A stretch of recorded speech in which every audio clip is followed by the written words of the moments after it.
sometimes have trouble remembering things? I do. Have you ever forgotten important information right before a test or an exam? Do you feel like your study habits might be holding you back? Do you want to master key facts with confidence? Well, help is on the way, because in this series of short videos, you will learn 6 science-based tricks, and you can find these tricks in the famous book, Make It Stick, The Science of Successful Learning by Brown, Roediger, and McDaniel. I'm Joseph Polshock, PhD, aka Dr. Shock. My PhD is in linguistics from the University of Edinburgh in Scotland, and Scotland is great. I'm a professor of English linguistics at Cinch University in the School of International Communication, and this video is separate from my work there. And I have over 25 years experience teaching English to English learners, and over 10 years experience teaching English teachers how to teach English. If you like my video, please like and subscribe. There's a lot of work that goes into this stuff. And if you don't like it, please give me some feedback so I can get better. All right, so let's learn each memory trick in 60 seconds. There are actually a bunch of them: retrieval, interleaving, spacing, and elaboration. And then later we'll talk about generation and a bonus technique in a separate video. So if you want to forget, then read and review books and notes. You'll just become familiar with content, but you often won't remember it or know it, right? So with reading and reviewing, you become aware of information. You become familiar with it, but you don't really learn it or know it. And so one very important solution backed by science is called retrieval practice. Yeah, but who cares? I can watch videos on YouTube and learn everything. Well, anyway, imagine you're taking a test or doing a job interview or giving a presentation or just even having a conversation and you forget an important word or you fail at fluency. Oh no, right? Well, retrieval practice helps you slam dunk what you learn for when you need it the most. All right, so let's learn retrieval practice in 60 seconds. Retrieval practice how-to. The basic idea is this: quiz yourself. For example, for words, I'm a language educator, so learning vocabulary is important. So for words, make flashcards.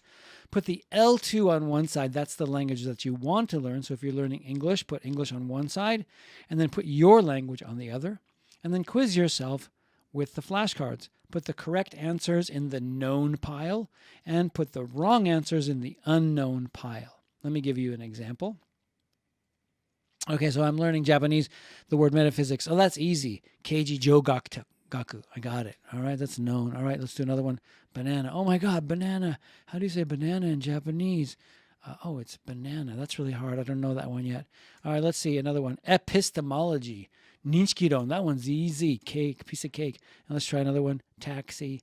Oh no, it's tough. I can't think of it. Taxi is taxi. That's so hard, right?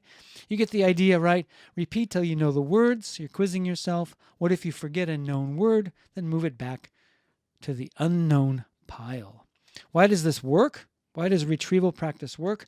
Well, reading and review don't work best because they're too easy, right? Retrieval works better because it's harder. It's harder, but you get faster results, so don't forget that. Your brain needs to push effort to recall correctly. The key is not just to review stuff, but to quiz yourself. Okay, so coming up next, retrieval works best with interleaving and spacing, right? Here are 2 more tricks that you can learn in 60 seconds. Yeah, but wait a minute, so what? I mean, everything's on my phone. I don't need to learn anything. Well, do you want to power up retrieval practice so that you can remember important information for a long time? Yeah. Well, do retrieval practice with spaced repetition and interleaving, and you'll get long-term retention. All right, so let's learn retrieval practice. Let's learn spacing and interleaving in 60 seconds. Let's first look at spaced repetition, the most basic one. The basic idea is that as you start to forget, you do retrieval again. During a space of time, you naturally start to forget. right? That's why it's called spacing or spaced repetition, because of the space of time. So after the space of time, you need more effort to retrieve the information from memory, right? So experts call this effort, they call it desired difficulty, desirable difficulty or desired difficulty. More effort and better memory. So let's look at how retrieval practice works with spacing. We're going to be looking at something called the forgetting curve. I think it's from Ebbinghaus. On the left, we see 0 to 100% numbers there. That's for how much information is remembered. And on the bottom, we see days, spacing of days between retrieval efforts. So the first part, we learn the new information, and then on day 0, or day 0, right? And so then we start to forget. That's called the forgetting curve. Then let's say on day 1, we do retrieval practice again, and then forgetting starts again. Day 3, we review again with retrieval, and then the forgetting curve sets in again. And then finally on day 6, retrieval review, retrieving information, quizzing yourself, that is, and then the forgetting curve sets in, but you can see that you're learning more and more each time.